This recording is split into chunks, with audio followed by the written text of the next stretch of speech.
Ceci est un livre audio autogénéré par Google. Première. Vie politique, le présidentialisme et ses oppositions. Le régime présidentiel. Julie Dallois. La réforme constitutionnelle permettant au chef de l'État colombien de se représenter aux élections présidentielles, votée par le Congrès en décembre 2004, est loin d'être anodine.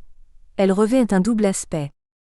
Elle s'inscrit d'une part dans un ensemble structurel de défense du régime présidentiel colombien, un thème qui a fait l'objet de nombreuses études sociologiques et politiques, colombiennes ou étrangères.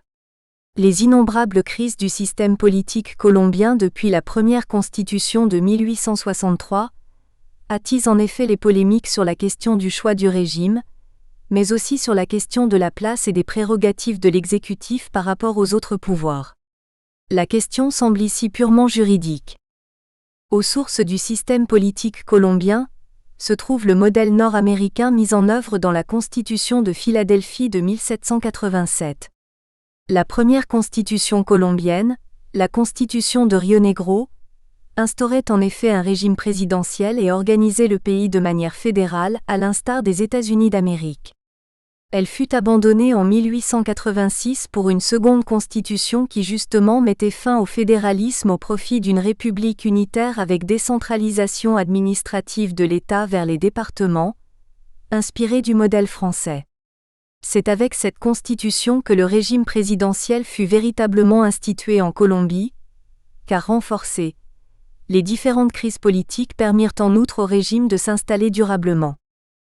En 1991, une troisième constitution fut instaurée, dont l'objectif principal était de réduire les pouvoirs du président de la République. À travers ces trois grands temps de l'histoire constitutionnelle colombienne, il ressort ainsi qu'il s'agit plus d'une adaptation du régime au pays que d'une remise en cause totale du régime présidentiel. Aujourd'hui, la réforme semble d'ailleurs renouer avec un présidentialisme fort, comme il fut institué en 1886.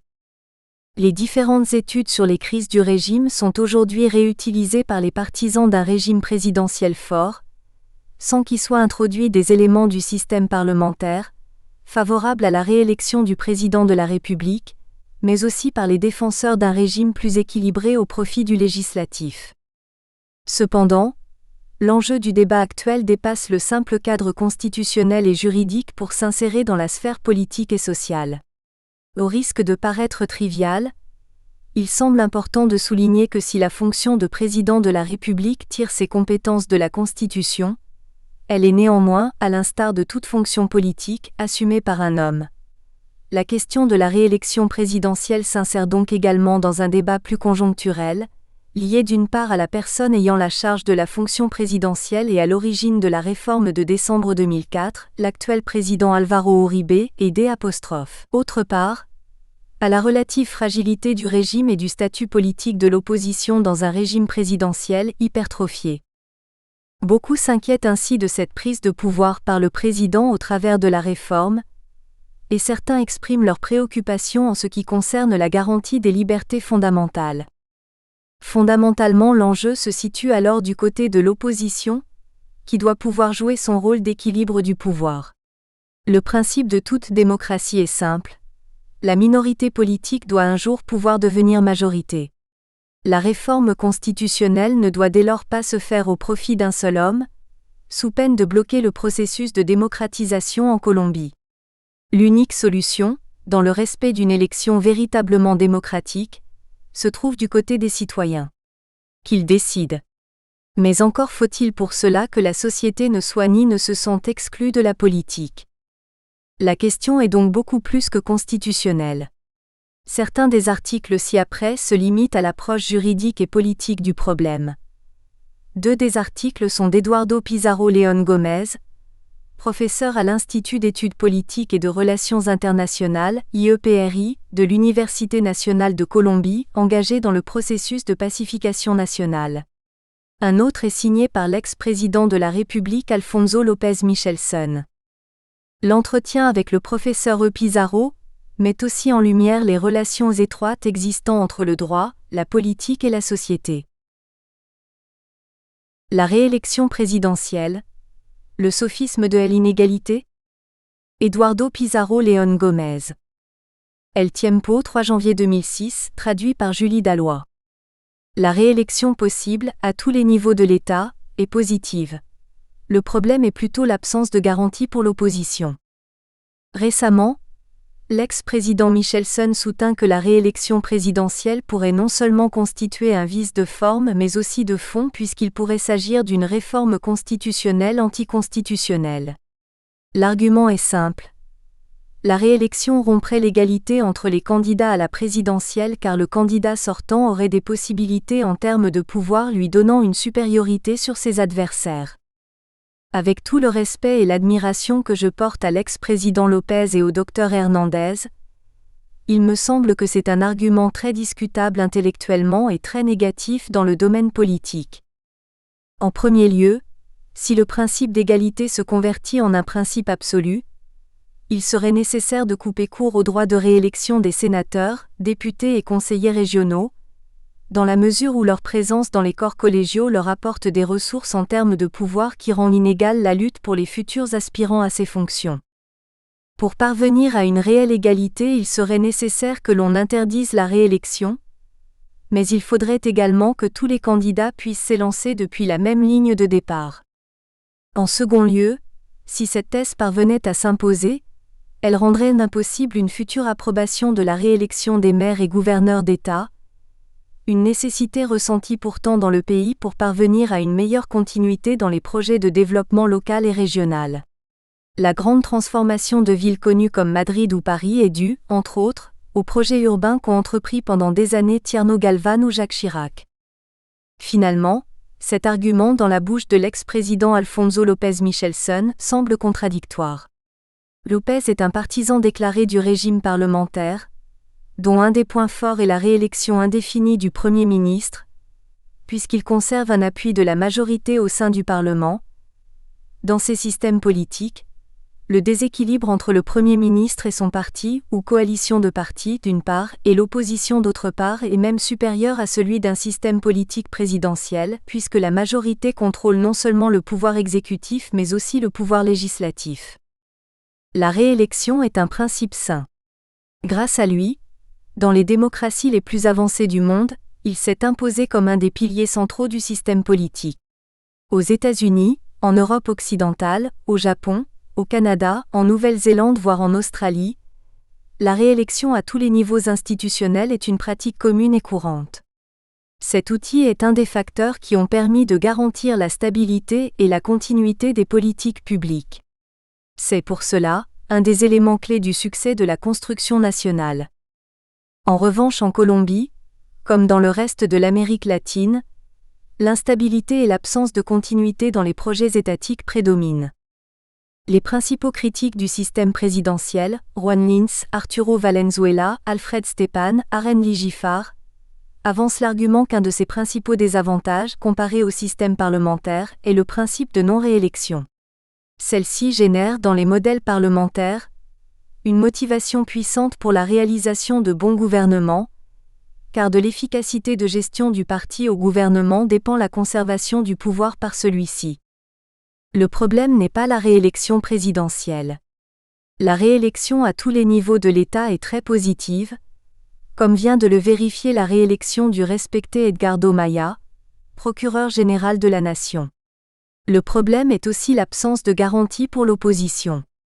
Pour cette raison, au lieu de jeter le bébé avec l'eau du bain comme le fait López, ce que nous devons faire c'est anticiper l'approbation d'un statut de l'opposition donnant de pleines garanties aux candidats de l'opposition. Et que le peuple décide. La défaite d'Uribe doit venir des votes citoyens, non des tribunaux. 2006, l'année de la réélection. Éditorial, El Tiempo 5 janvier 2006, traduit par Emily Friedli. Il est possible que la véritable année de la réélection ne soit pas 2005, année du débat et du vote en ce sens, mais cette année 2006 qui a de fortes chances de la voir se concrétiser. À la fin du premier semestre, la compétition s'achèvera dans les urnes. Et la seconde moitié de l'année verra probablement, s'il n'y a pas d'imprévu, naître le second mandat du premier président colombien réélu de manière consécutive. 2006, année de la réélection, avec des avantages pour le président-candidat qui bénéficie toujours, d'après les sondages, d'un rare niveau de popularité et paraît imbattable.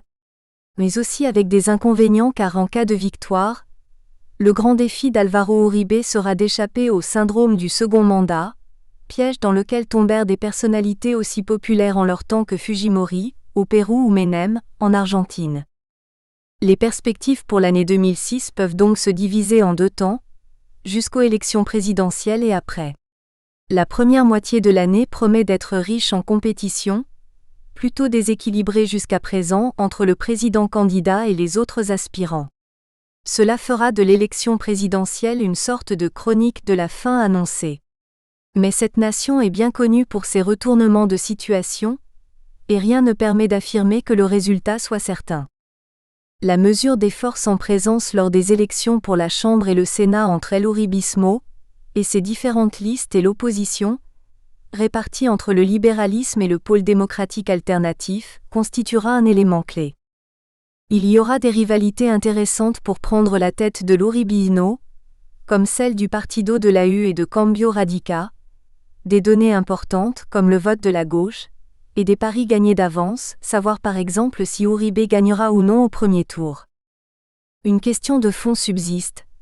Jusqu'à quel point le paramilitarisme, armé ou secret, contaminera les élections, sachant que plusieurs groupes sont sur le point de se démobiliser alors que la campagne approche et que l'influence des autodéfenses paramilitaires est intacte dans beaucoup de régions. On se demande également comment cela transparaîtra au sein du Congrès. Les FARC, qui à Vista Hermosa, Meta et à Putumayo ont rallumé en janvier 2006 un feu qu'ils avaient déclenché en 2005, représentent un sérieux défi. Leurs actions se multiplieront durant la campagne électorale. La question n'est pas tant de savoir s'ils perturberont les élections, car ils ne semblent pas en mesure de le faire, à l'exception de zones marginales, mais de savoir s'ils réussiront, au cours du second semestre, à altérer la sécurité démocratique. La phase finale de la démobilisation militaire et l'application de la ley de Justicia y Paz en dépendent. Les dialogues naissants avec l'ELN demanderont une certaine créativité, venant de chaque parti, afin de dessiner des formules qui leur permettront de sillonner avec succès les limbes électoraux. Sur le plan économique, il existe deux défis. Signer un traité de libre commerce TLC avec les États-Unis qui répondent à l'intérêt national, et soutenir l'encourageante croissance du dernier trimestre de 2005, accompagné de mesures concrètes permettant de répartir de manière plus équitable la richesse produite. Si, durant le premier semestre 2006, la grande tâche du gouvernement sera de permettre des élections démocratiques et transparentes, en s'assurant que tous les candidats bénéficient des garanties nécessaires, les défis du président seront immenses au second semestre s'il est réélu. Il devra consolider de manière permanente ses avancées en matière de sécurité et répondre à la guerre des FARC qui redoublera d'intensité, concrétiser une réelle négociation avec l'ELN et, si possible, l'échange humanitaire avec les FARC, garantir une démobilisation complète de l'appareil paramilitaire et une application de la ley de Justicia y Paz qui donne toute sa légitimité à ce processus, maintenir la croissance et s'attaquer pour de vrai aux problèmes sociaux jusque-là traités superficiellement.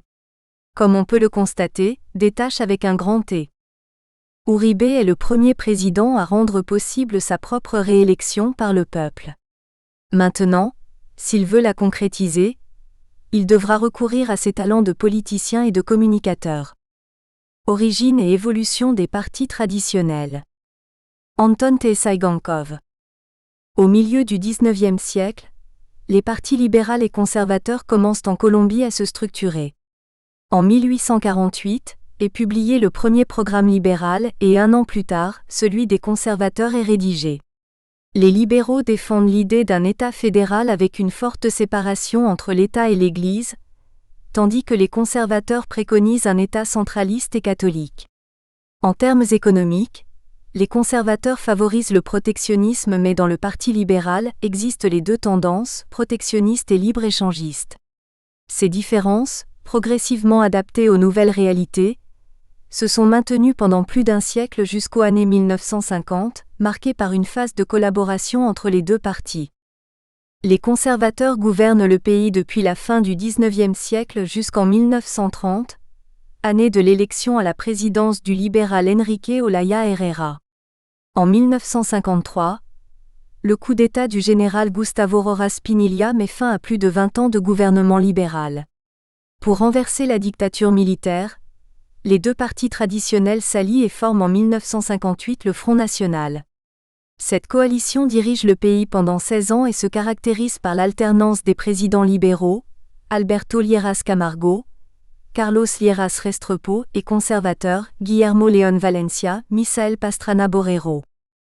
Depuis 1974 et jusqu'à la fin des années 90, libéraux et conservateurs continuent d'assumer le pouvoir et à gérer le pays en commun. Les différences entre les deux partis, le libéral laïque et social opposé aux conservateurs, plus traditionnalistes et attachés à l'ordre, s'estompe peu à peu, le recrutement se faisant dans le même milieu dirigeant. Ce monopole des partis traditionnels contribue à maintenir la corruption et le clientélisme. Au début des années 80, le pouvoir démocratique est affaibli par l'omniprésence des contre-pouvoirs, trafiquants de drogue, guérillas, groupes paramilitaires liés à l'armée. Des scissions traversent les deux partis traditionnels. Ainsi, Luis Carlos Galán, candidat à la présidence en 1982 et en 1989, lance le nouveau libéralisme. Belisario Betancur, un président conservateur élu en 1982, est considéré comme plus libéral que les libéraux. En 1998, les élections présidentielles sont remportées par Andrés Pastrana Arango, fondateur et leader de Nouvelle Force démocratique, un mouvement d'idéologie conservatrice. Son successeur, le président actuel Álvaro Uribe Vélez, qui fit carrière au sein du Parti libéral, se présente pourtant aux élections de 2002 comme candidat indépendant. Le Parti conservateur lui donne son appui. Cela cause une division dans le camp libéral dont le soutien traditionnel du pouvoir, oficialismo, est compromis par l'opposition au gouvernement actuel. Parmi les partis et mouvements politiques en Colombie, qui sont représentés au Congrès ou dans différentes circonscriptions électorales.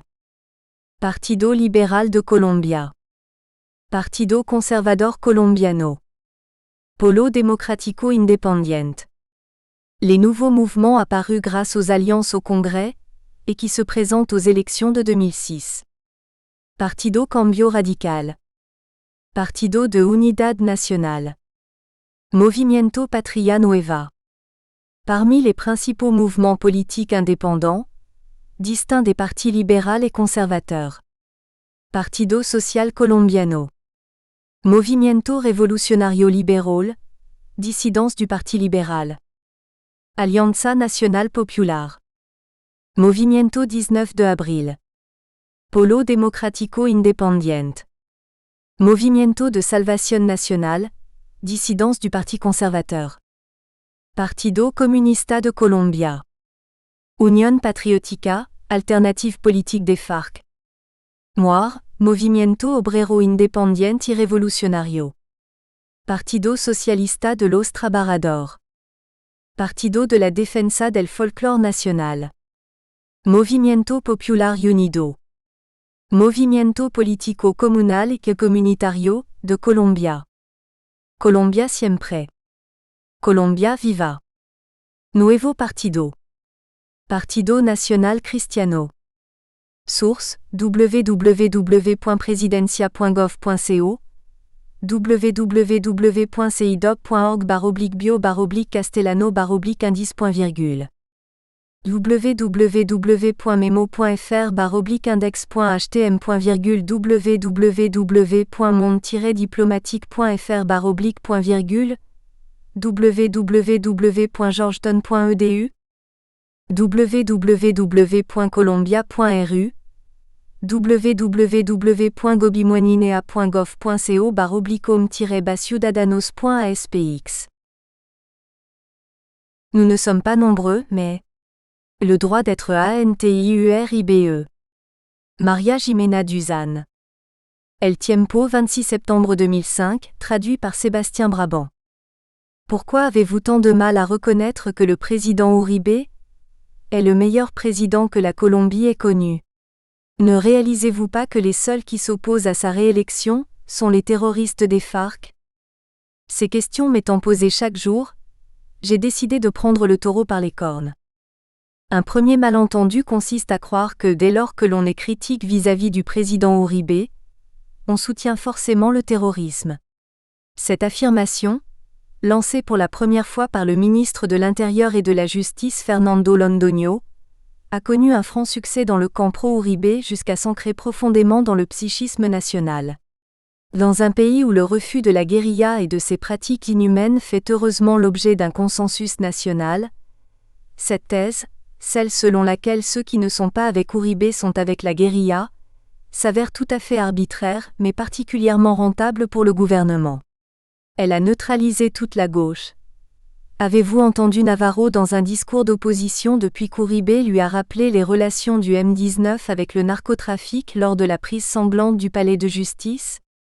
Ceux qui osent critiquer publiquement le président sont de plus en plus rares, et ceux qui se rangent de son côté, démontrant un somnambulisme certain, de plus en plus nombreux.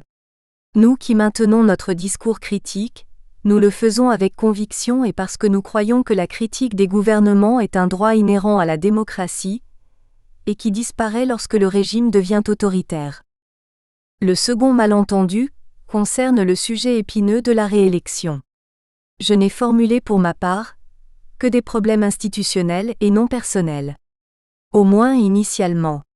Quand on a émis l'idée de réécrire le petit article en question, j'estimais que ce serait un précédent désastreux pour l'état de droit si l'on autorisait à changer la loi chaque fois que le président en exercice le décidait. J'ai toujours pensé que le respect de la Constitution repose avant tout sur son respect par le président. Mais surtout, dans le cynisme éclairé qui s'empare de ce pays, nous avons appris à jouer à un jeu dangereux dans lequel la parole est devenue, elle aussi, un champ de bataille. Ce que le cynisme considère comme un leadership, je l'appelle codillismo.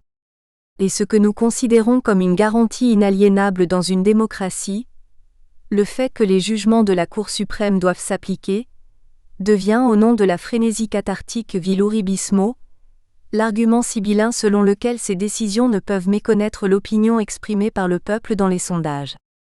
De cette manière, le codillismo, leadership, peut nous amener à substituer à la Cour et à l'état de droit un gouvernement fondé sur les sondages. Le troisième malentendu est relatif à une idée respectable mais que je ne partage pas, celle affirmant qu'il n'y a aucune raison de critiquer Uribe. Qu'il a toujours agi parfaitement, voire qu'on peut bien lui pardonner ses erreurs parce qu'il s'est consacré sans relâche à ce pays. Comment ose-t-on critiquer un président qui travaille jour et nuit ? Évidemment, je reconnais au président que sa plus grande réussite est d'avoir injecté une bonne dose d'optimisme dans la conscience nationale, grâce à des succès ponctuels dans sa politique de sécurité démocratique, notamment dans le contrôle des autoroutes. Cependant, une immense minorité de Colombiens estime qu'Uribe est plutôt une expérience médiatique réussie. Et que, au fond, il est le meilleur disciple de Turbé Ayala et sait parfaitement comment réduire la corruption à ses justes proportions.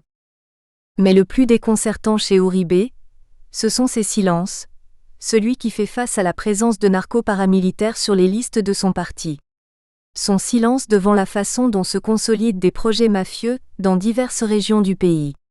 Enfin, on est surpris par sa proximité avec certains, comme l'ancien sénateur Carlos Nader, qui a manifesté sur la radio W une arrogance et un arrivisme peu communs chez un homme condamné pour narcotrafic.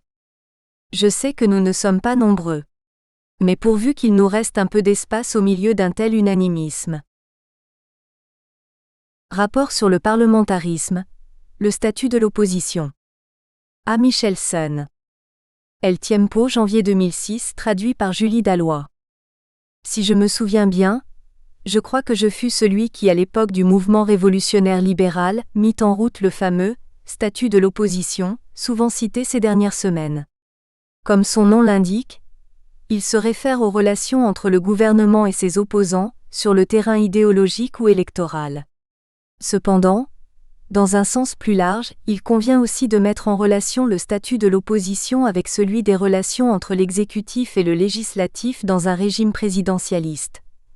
Un phénomène qui constitue le meilleur argument en faveur du parlementarisme. Pourquoi ? Eh bien parce qu'il existe des règles du jeu entre le gouvernement et ses opposants, et qu'il n'y a pas de meilleure solution que l'adoption d'un régime parlementaire ou semi-parlementaire dans lequel le prétendu statut de l'opposition trouverait tout son sens. Je n'hésite pas à recommander la lecture du rapport présenté à Punta Cana, à l'occasion de la rencontre du groupe de Biarritz, au sein duquel on se posait la même question sur le parlementarisme. Peut-il constituer une issue à la crise de gouvernance en Amérique latine ? Les arguments avancés pour répondre à cette question sont très sérieux. Il suffit de lire la bibliographie accompagnant ce texte pour apprécier la solidité et le sérieux de son contenu. Il s'appuie pour l'essentiel sur les textes d'Arturo Valenzuela et de Juan G. Linz, autorités en la matière reconnues dans les universités nord-américaines, analysant minutieusement l'évolution du présidentialisme, depuis des origines calquées sur le modèle nord-américain, jusqu'à la détérioration de l'ordre public comme unique ressource pour remplacer les gouvernements inaptes et malhonnêtes à la tête de l'État. C'est une approche peu nouvelle, si on la compare avec la littérature, publiée cette année sur le parlementarisme. Dans l'ensemble, ce texte a le mérite d'avoir ordonné dans sa présentation les différentes étapes avec leurs caractéristiques souvent propres à l'idiosyncrasie nationale, et ce dans les différents pays d'Amérique latine. Ainsi, rappeler les différentes tentatives d'adoption du parlementarisme au Chili comme en Uruguay, ou d'abandon comme cela s'est fait au Brésil avec la chute de l'Empire 1889, sans que cela nuise à sa restauration au cours du XXe siècle, est certes intéressant. Il est regrettable toutefois que l'on oublie le cas colombien. De même, il importe de mentionner les objections auxquelles se heurte la formule parlementaire, dès qu'on la propose dans n'importe lequel de nos pays, face au sentiment enraciné d'un présidentialisme imaginé lié aux racines de l'indépendance. Paradoxale et curieuse est l'omission du fait incontestable, qu'aucun de nos pays, à l'exception du Brésil peut-être, n'a des dimensions comparables à ce qui constitua et constitue, à un échelon toujours supérieur, les États-Unis d'Amérique. En fait, si l'on approfondit le thème des dimensions, on arrive inévitablement à la conclusion que tôt ou tard, la crise de l'autoritarisme deviendra incontournable dans la mesure où il manquait et manque, contrairement aux États-Unis, des limites propres aux États fédéraux véritablement autonomes, par des prérogatives inconnues en grande partie des États du sud du continent. La grande nation nord-américaine est le fruit d'un pacte entre des États existant déjà avant la Constitution de Philadelphie. Alors qu'au sud, le problème s'est inversé, car les États nationaux surgirent des anciennes divisions coloniales espagnoles et prétendirent seulement a posteriori créer des États fédéraux à partir d'entités qui n'existaient pas, sinon nominalement. Le reste du rapport sur le parlementarisme, très clair d'ailleurs, a été compliqué toute cette année par le fait que le chef de l'État est, en même temps, le chef politique du parti dominant, dans un dédoublement de fonctions inadmissible à la source de la crise de gouvernance. Une caractéristique des 20 dernières années a été l'appel à la révolte utilisé comme recours par l'opposition en l'absence de mécanismes propres au parlementarisme. On cite des exemples de crises cycliques pour des pays comme l'Équateur, le Pérou et même la République argentine et plus récemment pour Haïti. Mais il n'a pas été tenu compte du fait que, pour défendre la démocratie, plusieurs pactes ou compromis destinés à ne pas reconnaître les gouvernements issus de coups d'État militaires ont été conclus, alors qu'il est évident que la révolte de la rue, avec son cortège de pillage de magasins et d'usage d'armes à feu dans les rues des capitales, est le résultat du rideau de fer descendu contre les coups d'État de l'armée régulière qui reconnaissait ou désavouait les gouvernements et le nouveau gouvernement surgi de l'opération militaire. Ajoutons que la défense de la démocratie à travers le refus de ne pas reconnaître les gouvernements issus de coups d'État militaires traditionnels a, une conséquence, la perturbation de l'ordre public. Un spectacle que l'on contemple à la télévision comme s'il s'agissait d'un événement sportif, cette démonstration de pouvoir entre le gouvernement légitime et le contre-pouvoir surgit du mécontentement général et de la révolte. Colombie, accès sans transparence. Martha Ruiz. Revista Probidad, 23 juin 2003, traduit par Camille Neveu. Vu de l'extérieur, la Colombie semble être un pays exemplaire en matière d'accès à l'information publique. De fait, le cadre juridique existant est assez progressiste. La Constitution de 1991 a établi à l'article 74 que toutes les personnes ont le droit d'accéder aux documents publics, sauf dans les cas qu'établit la loi, et au passage, a institué 2 instruments pour que cette norme devienne réalité, le droit de pétition et l'habeas data. De la même manière, la Cour constitutionnelle a tenté de développer ces droits à travers la jurisprudence. Cependant, les pratiques journalistiques qui se dégagent du conflit et des logiques mêmes de la guerre sont devenues néfastes pour l'accès à l'information et surtout pour sa transparence. Le 3 mai 2003, les Colombiens se sont réveillés avec une nouvelle confuse. La rumeur courait qu'un massacre avait eu lieu dans un petit hameau de la province de Chocó, près des côtes pacifiques. On parlait de 50 voire de 100 morts. Le jour suivant, seulement, 2 collaborateurs freelance du journal espagnol El País sont arrivés sur le lieu des faits, après avoir parcouru 180 km dans un canot de l'Église catholique. Ils ont confirmé la nouvelle et raconté à la Colombie et au monde ce qui venait de se dérouler. 119 personnes avaient péri après que les FARC eurent tiré sur un gazoduc, utilisé comme mortier, lequel fit exploser l'église où toute la communauté de Bojoya se protégeait d'un violent combat que se livraient depuis 2 jours guérilleros et paramilitaires. Un jour plus tard, toute la presse nationale se pressait au siège militaire de Quibdó, capitale de la province de Chocó et ville la plus proche du lieu des faits.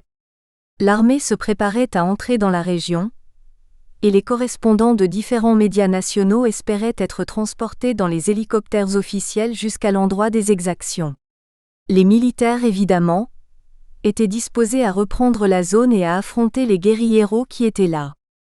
Mais en Colombie, la coutume est que la presse, désireuse d'accéder aux endroits les plus éloignés et exposés à la guerre, voyage dans des appareils officiels sans se soucier du risque encouru.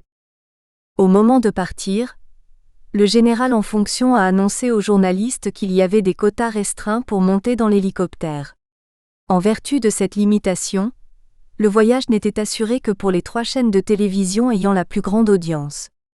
Pour le reste des médias, il n'y avait que 5 places, devant être réparties au mieux entre les 30 journalistes qui attendaient depuis plus d'1 jour dans la garnison militaire. L'ambiance était tendue. Tous les correspondants attendaient l'appel pour monter dans l'appareil. La scène n'aurait ensuite pas pu être plus ridicule. Reporters, caméramens et photographes de tous les médias couraient vers l'héliport, donnant des coups à leurs collègues pour atteindre en premier l'hélicoptère. Le désordre a été tel que plusieurs journalistes se battirent, faute d'avoir réussi à trouver une place. N'arrivèrent ainsi à Bojoya que les médias que le général des armées avait désignés et qui, pour des raisons de poids, d'âge ou d'astuce, coururent plus vite et eurent plus de pugnacité que les autres. Ceci n'est pas un fait isolé. C'est un cas qui se répète fréquemment lors de la couverture des conflits. Il illustre un des principaux problèmes de la presse colombienne, quand il s'agit d'accéder à l'information relative à la guerre, spécialement celle qui provient du corps militaire. L'information est maniée telle une carotte ou un bâton pour les médias et les journalistes, en fonction de l'avantage ou du désavantage que celle-ci produit pour ses sources, ou simplement en privilégiant les médias les plus puissants qui, en fonction de leurs indices d'audience, sont plus efficaces pour les parties en conflit. La Colombie est un pays qui a vécu plus de 50 ans avec une guerre de faible intensité, et qui, dans les dernières années, s'est transformée en une véritable confrontation ouverte. Dans celle-ci, comme dans toutes les guerres, l'accès à l'information est difficile, non seulement parce que la mobilisation dans beaucoup de zones du pays est réduite, mais aussi à cause de la manœuvre de propagande qui en résulte. Toutes les factions mentent, manipulent, essaient de persuader. La question est de savoir comment garantir, en plein conflit, la transparence de l'information et en particulier de l'information publique, y compris celle que manient les forces armées. Voici les principaux obstacles que nous avons détectés dans les 16 séminaires réalisés en 2 ans dans tout le pays, en nous appuyant sur une enquête récente de la Corporación Medios para la Paz. Récompense et punition. Dans ce conflit, l'information est donc devenue une récompense ou une punition selon le cas. Un journaliste d'El Colombiano, le journal le plus important de Medellín, a récemment dénoncé le fait que la 4e brigade des armées l'avait tenu à l'écart des conférences de presse. Ce journal n'aurait pas suffisamment parlé de la tenue d'une journée civico-militaire, réalisée par cette garnison dans un quartier de la ville, alors que cette activité devait largement contribuer à améliorer l'image de l'armée dans la population. Ce fait, considéré comme peu intéressant et relatif aux relations publiques, n'a mérité qu'une petite note du journal en question, mais pour le commandant militaire, elle servit de baromètre pour mesurer la fidélité du média et du journaliste auprès de son institution.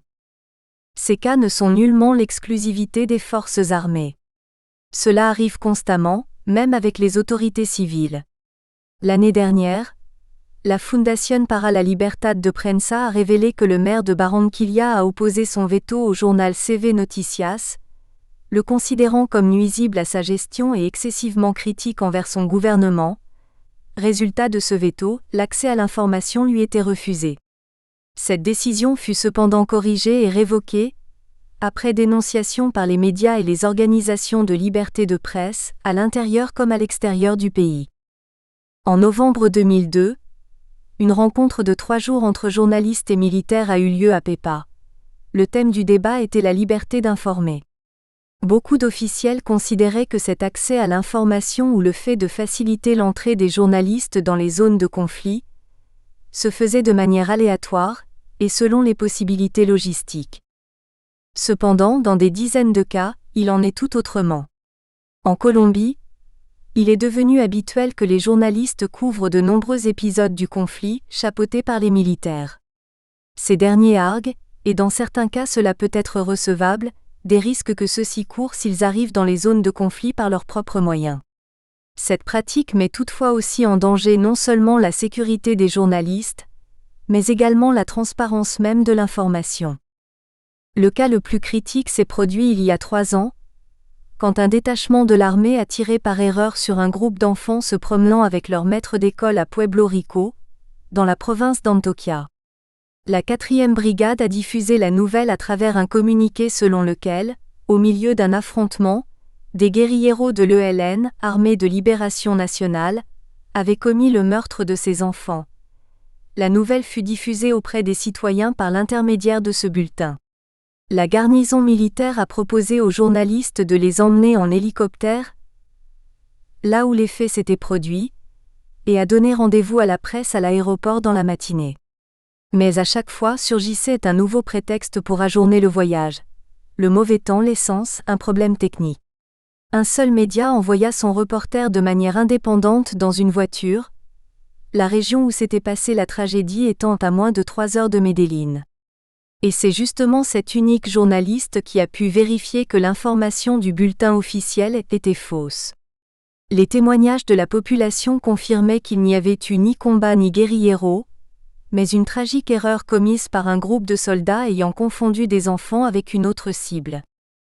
Plus grave encore, les journalistes se sentent piégés par leurs sources. Elles ne leur permettent pas de prendre de la distance, mais tout dépend pratiquement d'elles. Medios para la Paz, dans une récente enquête où 120 journalistes ont été interrogés, a pu constater que dans une proportion très importante, l'information sur le conflit provenait des forces armées. En même temps, c'est précisément cette source qui a le moins de crédibilité dans la presse, à cause du manque de transparence dans l'information. Les journalistes publient des faits et des données sur lesquels ils ont des doutes, seulement pour garder ce contact, pour éviter d'être écartés ultérieurement d'une nouvelle information, et parce que la pluralité des sources dans les thèmes relatifs au conflit fait défaut. Réserve et filtrage. Selon la Constitution, les documents officiels sont publics, à moins qu'une loi n'envisage expressément leur confidentialité. C'est ainsi que s'est établie la confidentialité des mises en accusation dans le Code de procédure pénale, pour les procès en instruction. Toutefois, en accord avec un jugement de la Cour constitutionnelle, contenu dans l'article E2003 de 1993, le magistrat Jorge Arango Meria affirme que interdire des publications jusqu'à ce que soit rendu un jugement est une forme de censure. L'instruction défend la confidentialité de l'enquête, mais considère qu'on ne peut pas empêcher sa publication après que le média a eu accès à cette information. Grâce à cette réserve de confidentialité, de multiples manipulations et jeux de désinformation ont eu lieu. En février 2003, s'est produit un des cas les plus critiques. Une bombe dans le club El Nogal, en plein cœur de Bogota, a tué plus de 30 personnes et fait presque une centaine de blessés. Un fait de cette ampleur a impliqué dans l'instruction tant la partie civile que la police, ainsi que des entités gouvernementales. Peu après cet acte terroriste, plusieurs médias ont publié de manière répétée une histoire complète des faits basée sur des fuites organisées. Ces fuites de l'information ont engendré des frictions entre les différentes institutions étatiques. Elles ont eu un rôle déterminant dans le désistement postérieur de l'avocat général, chargé d'enquêter sur l'affaire. Une interview de l'hebdomadaire Semana manifesta bien comment ces fuites affectèrent beaucoup le déroulement du procès. Sans aucun doute, la confidentialité de la mise en accusation a contribué à la pratique de fuites toujours intentionnelles et par conséquent à la désinformation. Si, en ce qui concerne la justice, ce genre de cas se produit de manière répétitive et préoccupante, l'exemple des organismes de renseignement est encore plus grave. En Colombie, il n'existe pas de mécanisme pour déclassifier les documents des services de renseignement. Il y a quelques années, une prestigieuse revue a publié un reportage conséquent sur les maires ayant des liens supposés avec la guérilla. L'histoire était exclusivement fondée sur un document des services de renseignement, sorti par une source militaire à destination du journaliste. Dans la publication, plus de 500 maires étaient suspectés, sans être cependant impliqués dans un quelconque procès ni avoir fait l'objet d'une quelconque enquête diligentée par la justice, mais ils figuraient sur la liste en tant que suspects. Ceci a peut-être été le cas judiciaire le plus difficile qui se soit présenté dans un média en Colombie. Les tutelles demandées et rectifiées ne se sont pas fait attendre. Après la publication, les forces armées ont nié l'existence du document. La source étant utilisée sous le secret et l'information réservée, la revue a dû assumer la totale responsabilité de ce qu'elle démontrait, son manque de rigueur et sa confiance excessive dans des données contaminées par la propagande et le matériau de guerre. La pratique de la fuite contribue à des accents aigus et s'informer parce qu'elle est incomplète. Mais l'inflexibilité de la confidentialité de la mise en accusation, dans les cas où la justice est lente et peu efficace, peut finir par contribuer à la culture du secret et, ce qui est encore plus grave, à l'impunité. Suffit-il d'avoir de bons instruments ? Comme il a été dit précédemment, en Colombie il existe des instruments positifs pour accéder à l'information publique. Légalement, les deux principales normes sont la loi 57 de 1985 et le Code contentieux administratif. La première établit à l'article 12 que toute personne a le droit de consulter les documents qui sont entreposés dans les bureaux publics et d'obtenir des photocopies de ceux-ci, chaque fois que lesdits documents n'ont pas de caractère de confidentialité conforme à la Constitution et à la loi, et qu'ils n'ont pas trait à la défense ou à la sécurité nationale. L'article 5 du Code contentieux administratif dit de son côté que toute personne pourra faire des demandes respectueuses aux autorités, verbalement ou par écrit, par n'importe quel moyen. Le droit de requête est souvent utilisé par les journalistes et les citoyens en général, bien que, dans nombre de cas, on ne connaisse pas sa portée. D'une manière très simple, les deux problèmes que le citoyen rencontre, et en particulier le journaliste, sont l'absence de connaissance de ce droit, et par conséquent la possibilité que n'importe quel fonctionnaire, non respectueux de la loi, attribue un caractère confidentiel à une information qui ne doit pas l'être. En outre, l'information publique en Colombie manque d'une politique claire. Un projet qui va dans ce sens, Mission Colombie, commence à peine à se profiler. Même si les entités publiques s'habituent à répondre aux droits de requête du citoyen, et en particulier de la presse, les déficiences dans le système d'information publique font que beaucoup de réponses à ce droit se font de manière vague ou partielle, simplement parce que l'information n'est pas disponible ou qu'elle n'est pas fiable. Le problème des déplacés est un bon exemple de l'absence de système d'information publique en Colombie. Bien que l'État parle de moins d'1 million de personnes parties de leur région à cause de la guerre, l'Église parle, elle, de plus d'1 million. Quelques organisations non gouvernementales parlent de 3 millions de personnes, selon un reportage publié le 25 mai 2003 dans le journal El Tiempo. De nouveau, la crédibilité et la transparence de l'information sont mises en question. Il est possible que le journaliste ou le citoyen commun ait accès à des données déterminées. Mais peut-il leur faire confiance ? En comparant avec d'autres pays, le droit de requête en Colombie est libre, car le délai maximum pour donner une réponse à la demande est de 10 jours. Cependant, en termes d'exercice journalistique, c'est un délai très allongé. Dans beaucoup de cas, Les agendas informatifs vont à une telle vitesse qu'un délai de plus d'une semaine rend inefficace la demande de l'information. Cela ne signifie pas que l'on méconnaisse le droit de requête comme un instrument fondamental pour la réalisation de reportages, utilisé souvent par les professionnels de la communication. En se référant à l'habeas data comme droit fondamental, la Cour constitutionnelle s'est prononcée à plusieurs reprises en rappelant et en interprétant le contenu de l'article 15 de la Constitution. Celle-ci reconnaît, entre autres, le droit de l'habeas data comme la faculté qu'ont les personnes de connaître, actualiser et rectifier les informations qui ont été enregistrées dans des banques de données et des archives des entités publiques et privées. C'est, en plus, un droit fondamental autonome qui cherche à équilibrer les conditions de celui qui s'informe, et de celui qui a la capacité de le recueillir, de le mémoriser, de l'utiliser et de le transmettre. Dans ces conditions, l'habeas data est conçu comme un droit de double voie, qui doit être réglementé par le pouvoir législatif et pour lequel un projet de loi est déposé. Vers une politique publique de l'information. La Colombie a sans aucun doute des instruments légaux progressifs pour l'accès à l'information publique. Dans le cas de l'exercice journalistique, les instruments ne suffisent toutefois pas, car le contexte du conflit a instauré de nouvelles barrières. Celles-ci vont des difficultés d'accès au lieu des faits, jusqu'à l'instrumentalisation de l'information, utilisée par quelques fonctionnaires publics pour tenir les médias sous tutelle. Plus que des progrès légaux, l'accès à l'information en Colombie requiert une politique publique de transparence informative, afin que les entités aient une information vraie, opportune et complétée par un accès facile aux citoyens. De plus, les médias comme l'opinion publique sont mûrs pour ouvrir un débat sur la portée de la propagande officielle dans le contexte du conflit armé. Même si l'État a le droit légitime d'utiliser la propagande comme une arme pour affronter ceux qui menacent sa stabilité, il n'est pas acceptable que cette propagande soit diffusée comme de l'information, alors qu'elle est la plupart du temps contaminée par l'inexactitude et les mensonges. Source essentielle pour la couverture du conflit, l'armée conserve un comportement consistant à utiliser l'information soit comme une récompense, soit comme une punition pour les médias, particulièrement lorsque la communication semble être très importante pour le gouvernement colombien, qui s'est engagé à sortir le pays de la guerre mais écarte à moyen terme une solution politique du conflit. La liberté de la presse. Camille Neveu. La grande tradition de la liberté de presse dont jouissait la Colombie a souffert, ces 3 dernières décennies, de la violence systématique dirigée contre les médias.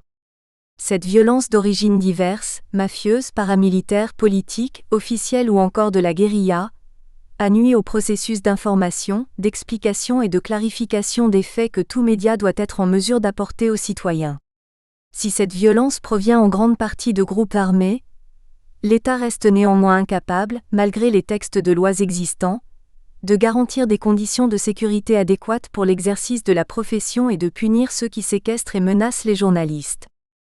La FLIP, Fundación para la Libertad de Prensa, note une légère amélioration des conditions d'exercice du métier de journaliste en Colombie durant l'année 2004, mais les actes de violence à l'encontre des journalistes persistent de façon souvent insoutenable.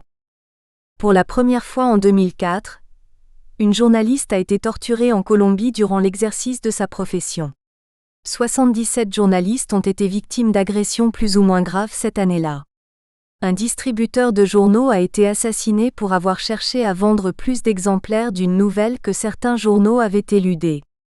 Les guérilleros, les paramilitaires et les narcotrafiquants sont les principaux responsables des atteintes à la liberté de la presse en Colombie.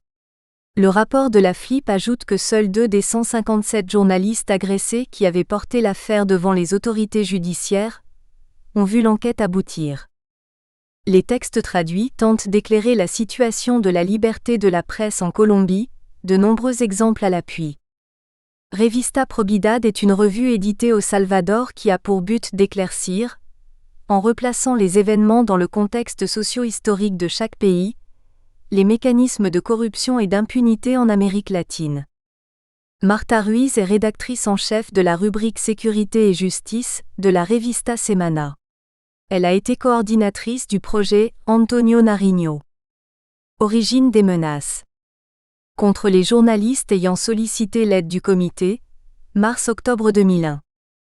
Source: Julie Dallois d'après le programme de protection des journalistes du ministère de l'Intérieur colombien.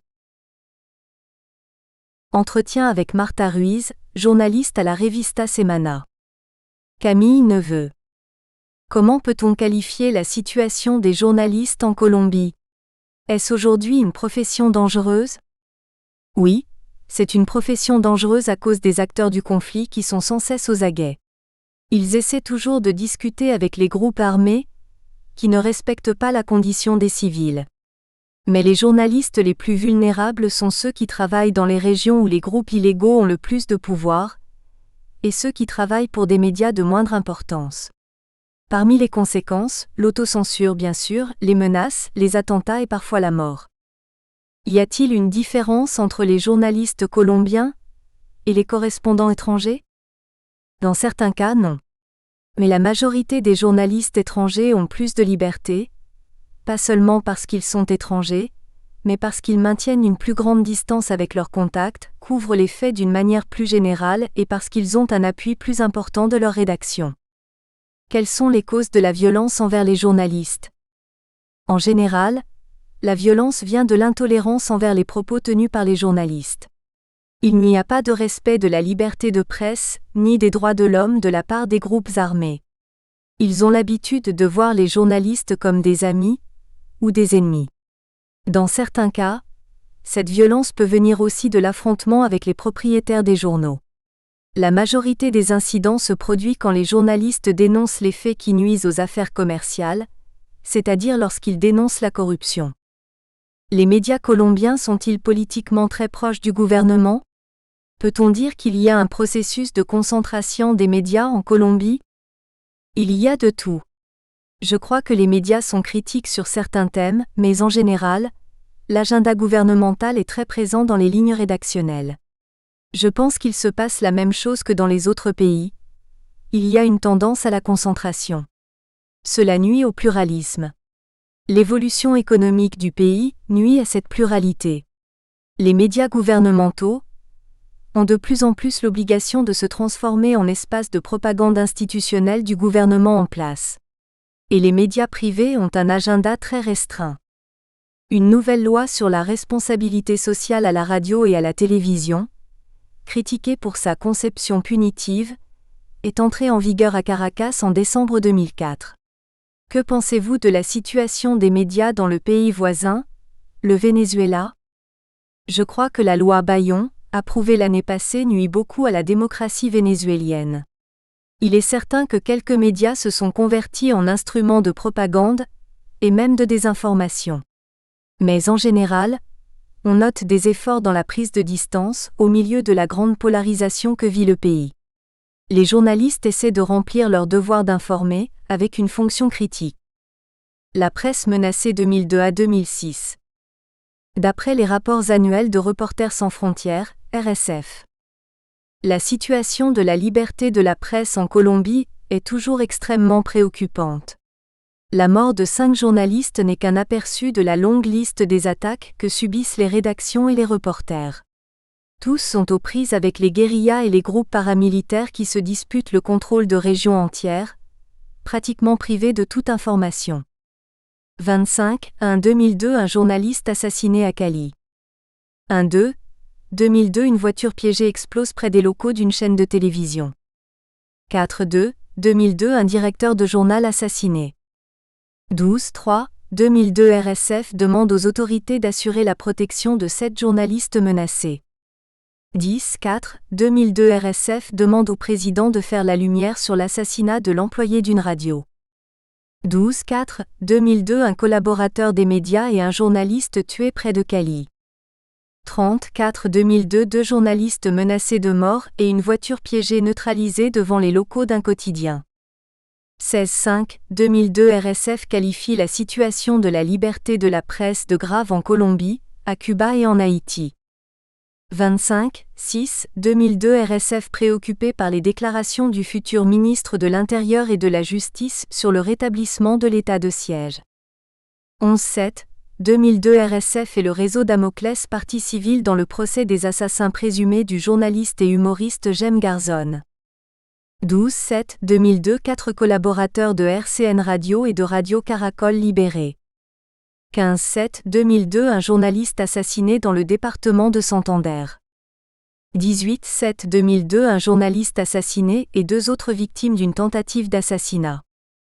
25/7/2002 les violences contre les journalistes s'intensifient. 26/7/2002 une collaboratrice des médias assassinée. 7/8/2002 les journalistes du département d'Aroca menacés par les paramilitaires. 12/8/2002 interrogations sur les conséquences de l'état d'exception sur la liberté de la presse. 13/8/2002 troisième anniversaire de la mort de Jem Garzon. 18/9/2002 RSF dénonce les restrictions imposées à la presse étrangère. 27/11/2002 les restrictions à la presse étrangère sont anticonstitutionnelles. 3/12/2002 un journaliste assassiné dans le département de Huila. 5/12/2002 l'information Objectif militaire, dans le département de Norte de Santander. 11/12/2002 procès des assassins présumés du journaliste Jem Garzon. 20/12/2002 Aroca, l'information en danger. 31/1/2003 rumeur. Les 2 journalistes du Los Angeles Times libérés. 5/2/2003 2 journalistes du Los Angeles Times libérés. 7/3/2003 RSF demande aux autorités de garantir la sécurité de la présidente d'une association de journalistes. 13/3/2003 meurtre d'Oscar Salazar Jaramillo. Le mobile reste inconnu. 14/3/2003 tentative d'enlèvement du directeur de l'information de la radio RCN Onda. 18/3/2003 assassinat d'un journaliste bénéficiant du programme de protection des journalistes. 31/3/2003 RSF inquiète des risques d'une guerre sans journalistes dans l'Aroca. 34/2003 RSF indigné par les assassinats de 2 journalistes. 9/5/2003 tentative d'assassinat d'un journaliste. 16/5/2003 RSF s'inquiète de l'espionnage par l'État de l'hebdomadaire El Espectador. 26/8/2003 un journaliste tué, un autre blessé. 27/8/2003 un journaliste arrêté pour rébellion. 7/11/2003 le secret des sources menacé par l'adoption du statut antiterroriste. 9/12/2003 procès des tueurs présumés du journaliste Jem Garzon. 22/12/2003 assassinat du journaliste William Soto Cheng. 6/2/2004 le directeur d'un journal assassiné, une journaliste enlevée et torturée. 6/2/2004 lettre ouverte à Javier Solana sur la situation en Colombie. 25/2/2004 2 journalistes menacés de mort à Barranca Bermeja. 28/2/2004 libération de Julien Fouchet, collaborateur de Radio Nova. 12/3/2004 procès des assassins de Jem Garzon, RSF satisfaite du verdict.